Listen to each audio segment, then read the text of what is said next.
langsung saja, saya Alvia, saya akan menjelaskan materi dari makalah yang berjudul Nilai-nilai Teknologi Pendidikan dan Penerapannya pada Pendidikan Agama Islam.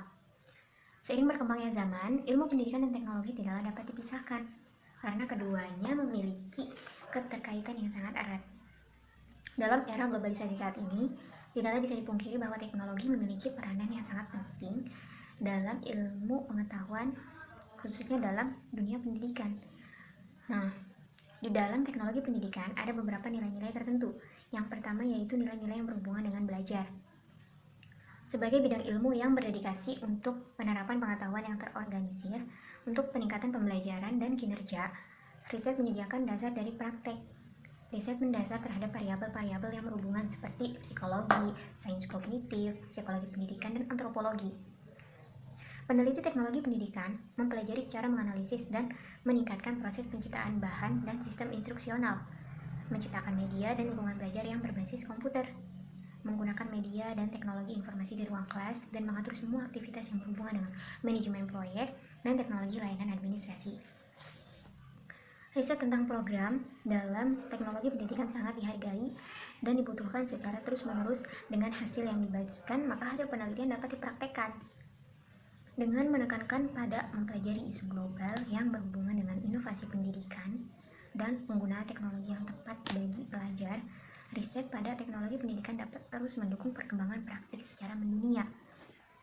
Nah, dengan adanya riset yang terus-menerus, tentu dapat mendukung praktik penggunaan teknologi dalam dunia pendidikan. Jadi, teknologi pendidikan itu kan harus dilakukan dengan praktek, gitu kan? Ya, seperti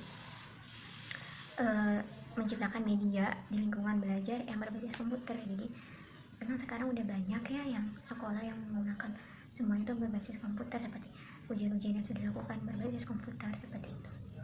Nah, itu harus lebih ditingkatkan lagi gitu. Terus juga menggunakan media dan teknologi informasi di ruang kelas seperti menggunakan fokus gitu. Tapi kalau untuk masa saat ini emang kita kan semuanya belajar dari rumah ya. Jadi paling kita menggunakan laptop, HP kayak gitu kan. Nah, itu pun juga kita harus pintar-pintar menggunakan teknologinya, karena itu kan bisa sangat menunjang ilmu pengetahuan kita, apalagi di dunia pendidikan ini gitu. Jadi nilai-nilai teknologi adalah nilai-nilai yang berhubungan dengan belajar, karena teknologi sangat berperan penting dalam belajar. Tentu saja untuk mempermudah peserta didik dan juga pendidik, terlebih di masa pandemi saat ini gitu. Terus yang kedua, ada nilai-nilai yang berhubungan dengan praktik etis. Meskipun tidak ada bidang yang mendukung tindakan yang tidak etis atau menghapuskan batasan etika, isu etika yang menjadi perhatian spesial bagi teknologi pendidikan dapat dibedakan dari bidang-bidang lainnya. Teknologi pendidikan memperhatikan etika yang khusus, memfokuskan pada proses menciptakan bahan-bahan instruksional dan lingkungan belajar yang berhubungan dengan pelajar selama menggunakan bahan-bahan dan lingkungan belajar tersebut.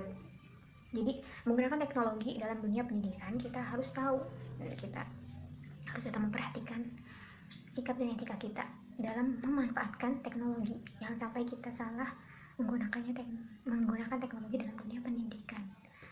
Karena dengan kita menggunakan teknologi dalam dunia pendidikan, tentu saja itu bisa sangat membantu kita, membantu dalam proses pembelajaran.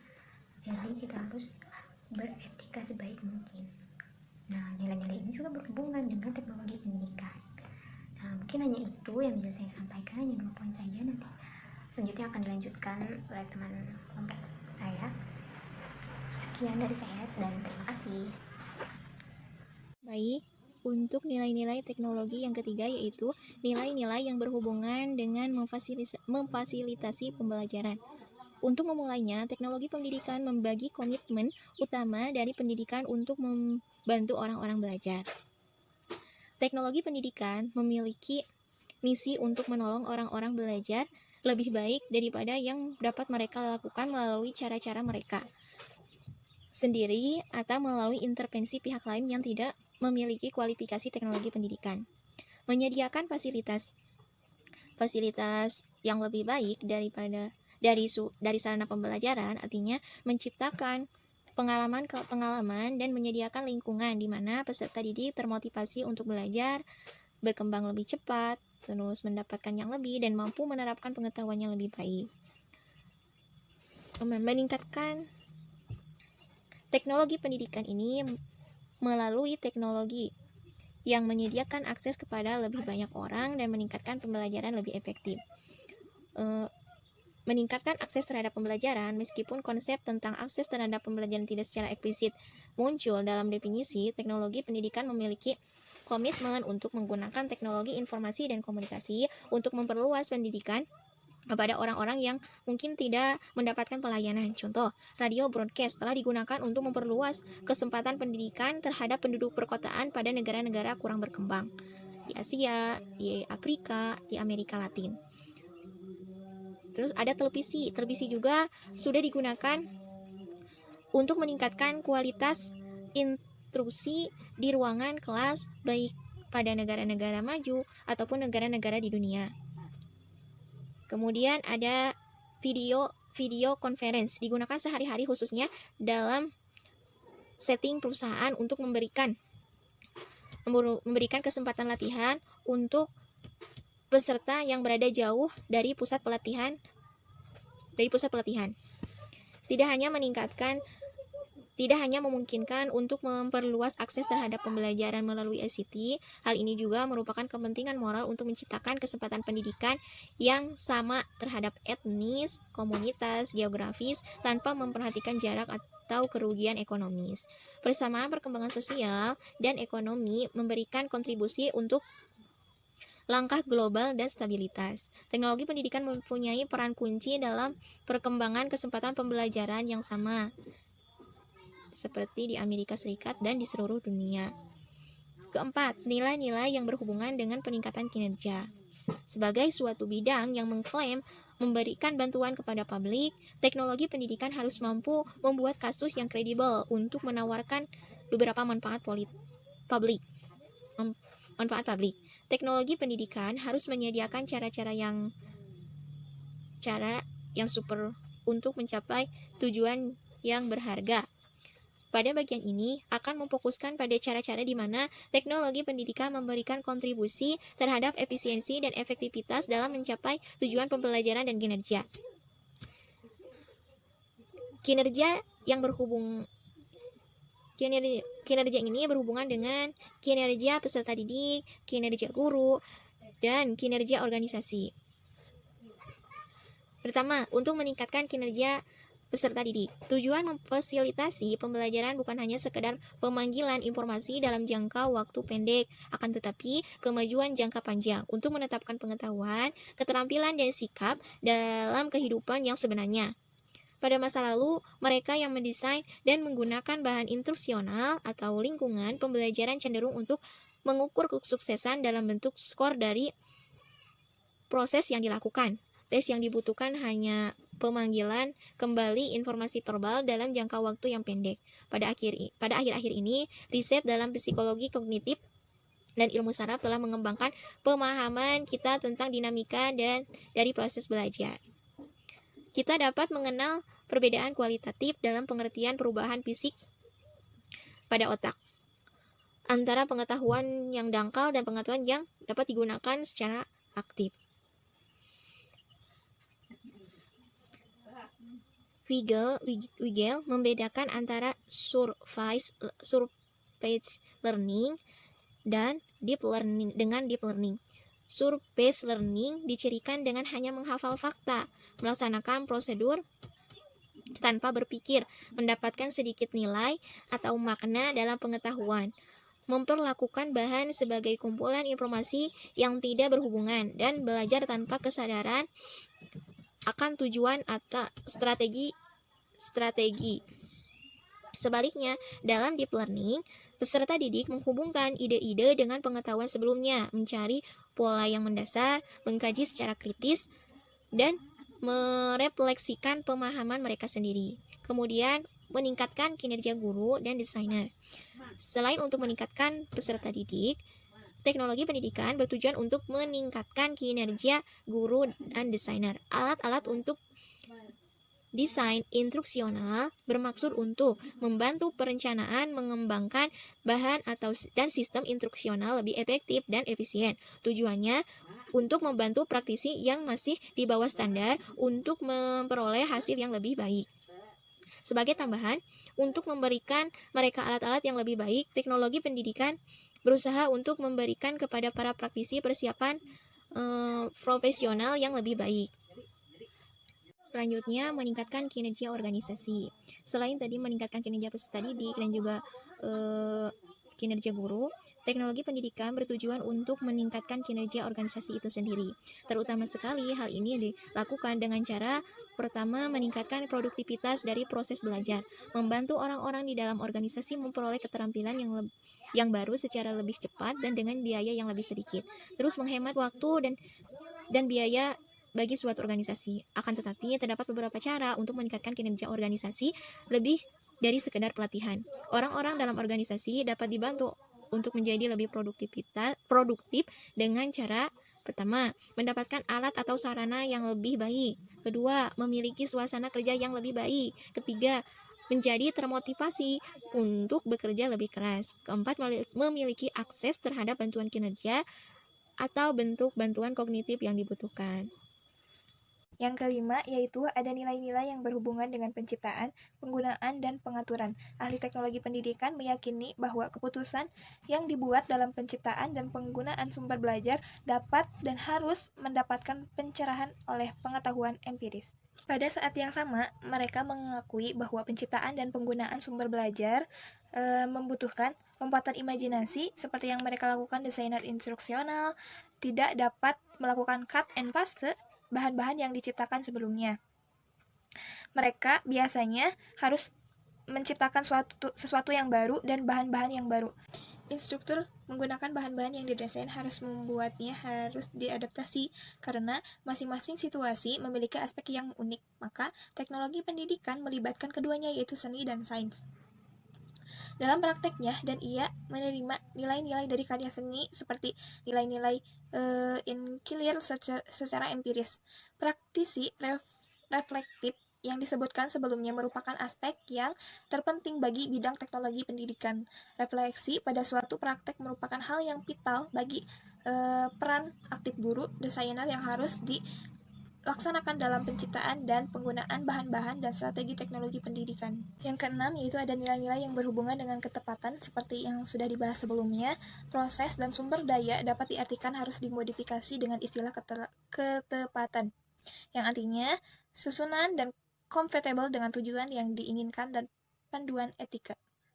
A, yaitu proses kerja. Proses kerja yang dapat ditunjukkan oleh standar etika yang membutuhkan penggunaan praktek profesional seperti ahli fisika yang diharapkan untuk mengikuti standar of care. Begitu juga para profesional lainnya diharuskan mengetahui dan taat kepada praktek terbaik saat ini pada bidang mereka. Sejumlah harapan ini disebutkan secara spesifik dalam kode etik ICT. Selanjutnya yaitu B, teknologi. Teknologi yang berbeda dapat dievaluasi sehubungan dengan ketepatannya bagi kelompok umur tertentu atau setting sosial, ekonomi, atau budaya tertentu. Contohnya, sejak komputer secara luas digunakan muncul kontroversi tentang ketepatan penggunaan komputer untuk anak yang berusia dini. Sekolah Montessori dan sekolah Waldorf secara eksplisit mengeluarkan komputer dari program pendidikan masa kanak-kanak awal mereka. Yang selanjutnya itu C, sumber daya spesifik. Ketika diterapkan kepada sumber daya spesifik, ketepatan dapat diuji dengan beberapa kriteria. Apakah bahan-bahan cocok untuk tingkat perkembangan dari peserta didik, untuk tingkat membaca mereka, untuk tingkat penguasaan materi, pada waktunya aspek rasial atau etnis dari bahan pelajaran dapat menjadi penting. Yang ketujuh yaitu ada nilai-nilai yang berhubungan dengan teknologi. Istilah teknologi dapat diterapkan baik kepada proses dan sumber daya. Salah satu poin penting dari bidang ini adalah komitmennya terhadap pendekatan yang sesuai dengan aplikasi sistematis dari saintifik atau pengetahuan terorganisir lainnya. Terhadap tugas praktik Galbraith 1967, istilah ini merupakan istilah kunci dari teknologi pendidikan. Bismillahirrahmanirrahim. Selanjutnya, saya di sini akan menjelaskan tentang penerapan teknologi pendidikan pada pendidikan agama Islam. Sudah kita ketahui semuanya bahwa kemajuan teknologi pada saat sekarang ini sangat berpengaruh terhadap kehidupan, baik itu kehidupan individu ataupun kelompok di tengah-tengah masyarakat. Nah, pendidikan Islam khususnya lembaganya dituntut untuk mampu mengadaptasikan dirinya dengan keadaan yang seperti sekarang ini. Keadaan maksudnya kan keadaan sekarang kita seperti ini itu sudah modern, sudah serba canggih, serba cepat dan tepat. Nah, kita juga dituntut untuk menguasai yang namanya ilmu pengetahuan dan teknologi. Nah, pendidikan Islam di sini memiliki tugas pokok. Apa tugasnya? Yaitu menelaah, menganalisis, serta mengembangkan pemikiran-pemikiran, informasi-informasi, dan fakta-fakta kependidikan yang sebangun dengan nilai-nilai ajaran Islam. Nah, juga dituntut untuk mampu merencanakan program-program dan aktivitas-aktivitas operasional kependidikan, terutama yang berkaitan dengan pengembangan dan pemanfaatan ilmu pengetahuan dan teknologi. Nah, pendidikan Islam memiliki suatu kekuatan yang sangat penting untuk dipertahankan. Nah, hal ini mungkin dapat dilihat dari tataran filosofis dan pengalaman selama ini dari lembaga-lembaga pendidikan Islam tersebut, yang dimana dari waktu ke waktu telah mampu tumbuh di tengah-tengah dinamika masyarakat sekarang ini. Nah, agar pendidikan Islam tidak hanyut terbawa arus zaman sekarang atau tidak terbawa arus zaman modernisasi sekarang dan kemajuan ilmu pengetahuan dan teknologi, maka kita harus mengarahkan pendidikan Islam dengan pertama, memotivasi kreativitas anak didik ke arah pengembangan ilmu pengetahuan dan teknologi. Nah, di mana ajaran-ajaran atau nilai-nilai Islam menjadi sumber acuannya. Yang kedua yaitu mendidik keterampilan. Nah, mendidik keterampilan di sini tetap acuannya adalah nilai-nilai ajaran Islam. Ketiga, menciptakan jalinan yang kuat antara ajaran agama dengan ilmu pengetahuan dan teknologi, yang intinya agama dan ilmu pengetahuan itu harus seimbang. Yang keempat, menanamkan sikap dan wawasan yang luas terhadap masa yang akan datang bagi umat manusia. Nah, jadi kita itu harus memiliki ilmu pengetahuan yang sangat luas. Nah, strategi tersebut merupakan sebagai solusi bagi pendidikan Islam untuk bisa lebih banyak berbuat. Nah, pendidikan Islam pun tidak boleh terlepas dari idealitas Al-Quran dan As-Sunnah untuk berorientasikan kepada hubungan manusia dengan Allah atau habluminallah, hubungan manusia dengan sesamanya atau habluminanas, dan hubungan manusia dengan alam sekitarnya. Nah, ketiga orientasi tersebut antara hubungan manusia dengan Sang Pencipta atau hubungan manusia dengan Allah menjadi dasar sikap, dedikasi, dan moralitas untuk menjiwai ilmu pengetahuan dan teknologi. Nah, selanjutnya hubungan manusia dengan sesamanya menjadi dasar untuk mengembangkan hidup bermasyarakat dengan berpolakan keselarasan, dengan berpolakan keserasian, dengan nilai-nilai moralitas yang berfungsi untuk menenteramkan kehidupan manusia untuk menuju jalan kedamaian. Nah, penggunaan teknologi sangatlah bermanfaat dalam dunia pendidikan, termasuk pendidikan Islam khususnya. Maka dari itu, untuk menerapkan teknologi pendidikan Islam, sebuah sistem harus mampu khususnya pendidikan Islam dibutuhkan seorang pendidik yang mempunyai kemampuan dalam beberapa bidang, yaitu yang pertama dalam bidang perancang proses dan sumber belajar. Nah, ruang lingkup di sini meliputi sistem pembelajaran, desain, strategi pembelajaran, dan karakter pembelajaran. Yang kedua adalah pengembangan proses dan sumber belajar. Ruang lingkup ini meliputi pengembangan teknik cetak, audiovisual, teknik berbasis komputer, dan teknik terpadu. Yang ketiga adalah pemanfaatan atau penggunaan proses dan sumber belajar. Nah, ruang lingkup ini meliputi pemanfaatan media pembelajaran, difusi inovasi, implementasi, serta penerapannya. Yang keempat adalah pengolahan proses dan sumber belajar. Ruang lingkupnya meliputi pengolahan proyek, pengolahan sistem informasi pendidikan. Nah, yang terakhir adalah evaluasi atau penilaian. Ya, ruang lingkupnya meliputi analisis, pengukuran acuan, evaluasi formatif, dan evaluasi sumatif. Nah, jika suatu lembaga pendidikan Islam mempunyai tenaga yang kompeten, maka akan lebih mudah lembaga tersebut untuk menerapkan teknologi pendidikan secara maksimal dan memperoleh hasil yang maksimal juga. Nah, dengan demikian, maka mutu dari pendidikan Islam tidak akan dipandang remeh atau dinomorduakan setelah pendidikan umum. Nah, yang intinya dari penerapan ini kita harus belajar antara ilmu pengetahuan dan teknologi itu harus seimbang. Thank you.